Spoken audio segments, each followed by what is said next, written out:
And we're off to the races. Congressman Coffman, thank you so much for your time. Appreciate it. Oh, thanks for having me. I appreciate it. Real quick, I want to start out Sure. with the blowback that President Trump has gotten over Charlottesville. I mean, the both sides comment. Where do you come down on that? Well, when you have a vehicle, the intention of the driver is to cause mass casualties. It's a terrorist attack. And this happened to be a domestic terrorist attack because it was on our soil by an American citizen. And the president should have simply said that and gone no further. Yeah. I mean, if you could talk to the president about it, I mean, what would you say about the words that he chose? Well, I think that the president certainly has been right to condemn terrorist attacks overseas where Islamic terrorists have used vehicles to do the same. And so what is the difference here? I mean, you had somebody do it for ideological reasons. And so it should have condemned it just on that basis. Do you feel like he's offering comfort to white supremacists, the people who staged the protests in Charlottesville? I don't think he's clear, and I think he needs to be clear that this was a terrorist attack on American soil, and it's to be condemned accordingly. That being said, I mean, we've seen Democrats, including Diana DeGette, move for censure of the president. Is that a step too far in responding to him? Oh, I think so. I mean, I think the president has, if there are many sides, it's the president's presentation where he's kind of gone back and forth. I think in his last statement, I think he did condemn it. I think there's a question of clarity, but I think what Congress needs to focus on is getting our work done. And right now, we've got an awful lot of work to do when we go back. Let's switch gears and talk about healthcare. So you're trying to work on a bipartisan Sure. approach to healthcare. I mean, that seemed like sort of the taboo back burner option moving into this debate to listen to Republican I think leadership. that there are some things that may not get bipartisan support, such as reforming the Medicaid expansion program that I think is essential, changing into a block grant, a 50-50 split between the federal government and the states, and having a work requirement in there similar to what we've done previously in welfare reform for able-bodied individuals who are above the poverty line without dependent children who are eligible for that specific program that was created under Obamacare. But I do believe that the health insurance part, which I think is time sensitive, individuals are paying way too much for their health insurance. The health insurance exchanges are not working.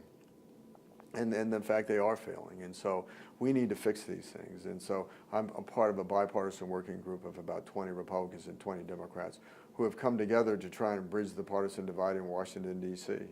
And we're trying to work on a number of issues, but certainly health care is one of them. And our priority is to try and stabilize the individual market. I don't think that this is an issue that the Congress can just walk away from and just say, oh, we tried, it didn't work, let's go on to something else.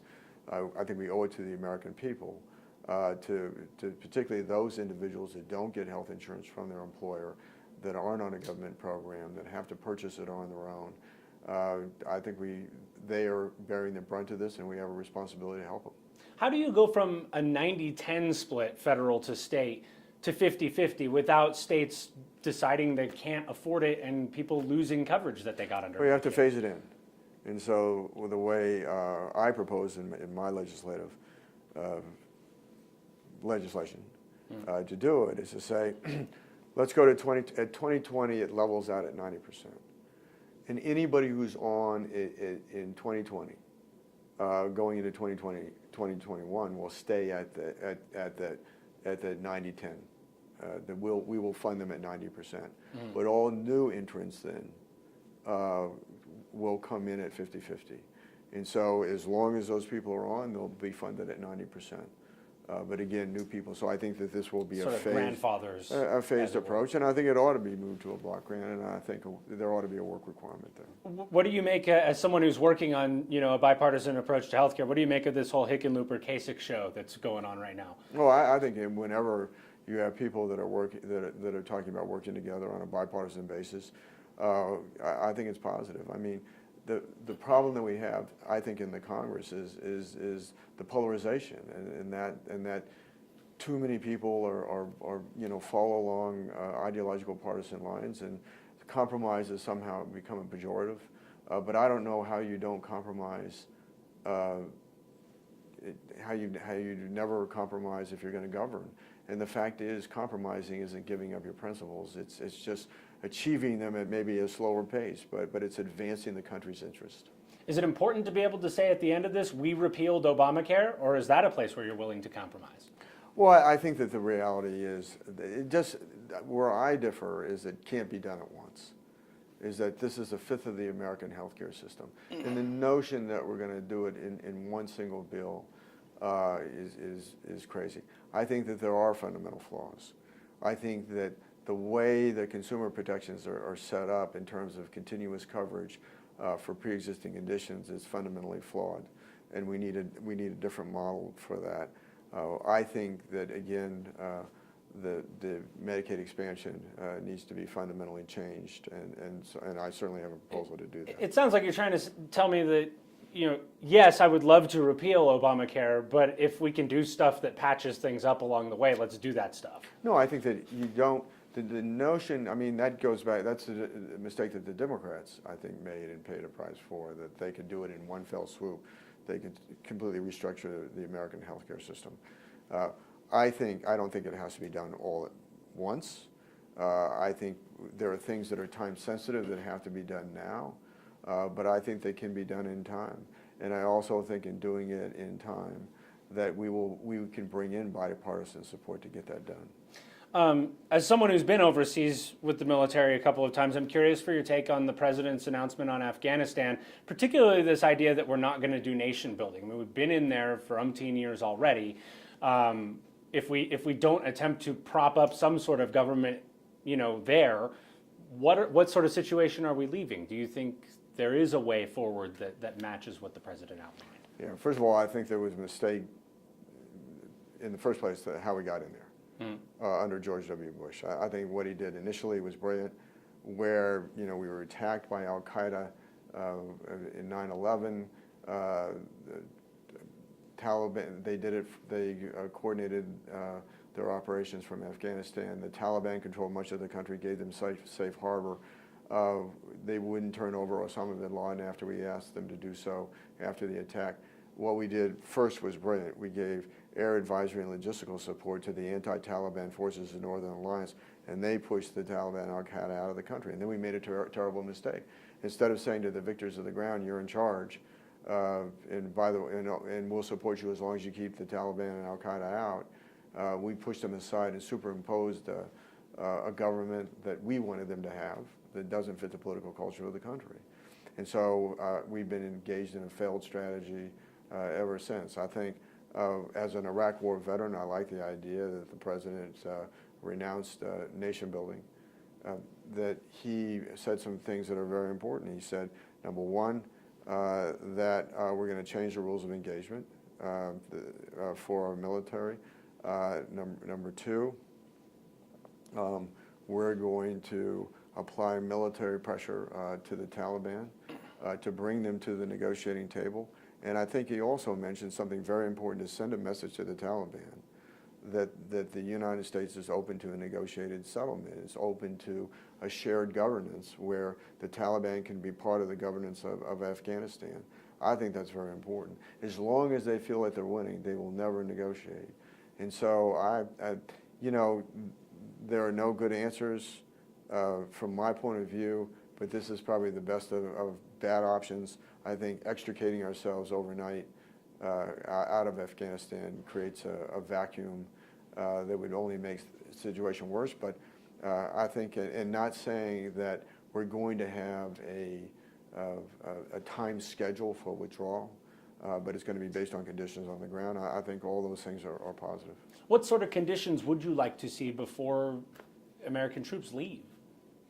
What's the end game, I guess, is what I'm asking. I think changing the rules of engagement are very positive. I do think Congress is going to need to pass a new authorization for use of military force. But the rules of engagement right now are the Taliban, unless they are a direct threat to U.S. forces, cannot be targeted by U.S. forces. I think the Obama administration towards the end made a caveat to that, is if a provincial capital is falling, that we could intervene in that instance. But I think that's crazy. When we see Taliban forces amassing in the open, that are going to attack Afghan security forces, and they're an existential threat to the government of Afghanistan, and we're there to support the government of Afghanistan. It just makes no sense. Changing that is very significant. And President Obama, you know, when we were losing, things were going very badly in 2010, and then in 2011 he did a surge, you know, where he put the minimum number requested by the military was 40,000. He put in 30,000. And then he put in a timeline that they would be out in 15 months. I mean, that said to the Taliban, well, okay, we'll adjust our strategy accordingly. And so I think we've learned from these mistakes, and I think General Mattis, in my estimation, probably wrote this plan. He's been extraordinary Marine Corps general, and so this is the best of bad options. And it reminds me in Vietnam, I didn't serve there, but in 1972, when President Nixon wanted to extricate U.S. forces from Vietnam, and and the North Vietnamese didn't want to come to the negotiating table, he did Operation Linebacker, which was a bombing campaign in North Vietnam, and brought them to the negotiating table to essentially be signatories to a peace agreement to get the United States out of that war. Things didn't work there. Ultimately, South Vietnam fell.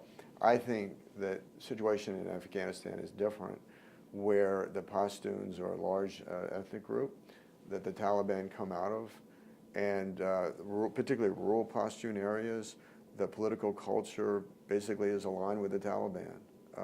They prefer the Taliban over the Afghan government. So I do believe that there is a path to a negotiated settlement that would involve joint governance.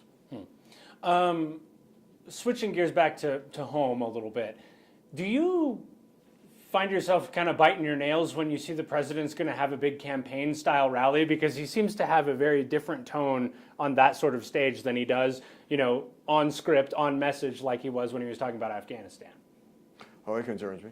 I mean, I think, you know, is he going to attack Senator Flake in Arizona, who I believe could win the general election, where potentially the individual that President Trump supports might not be able to win. So, and the fact that the president is so engaged against members of his own party, I think is concerning.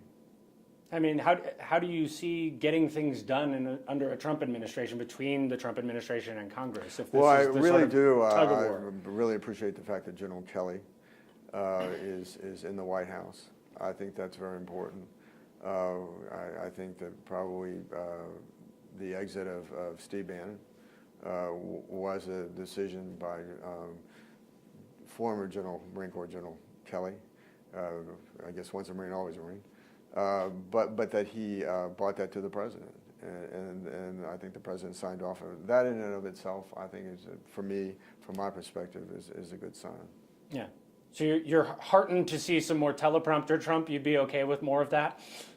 I think the president said once, I could be presidential and it'd be very boring. Mr. President, I'm ready for boring.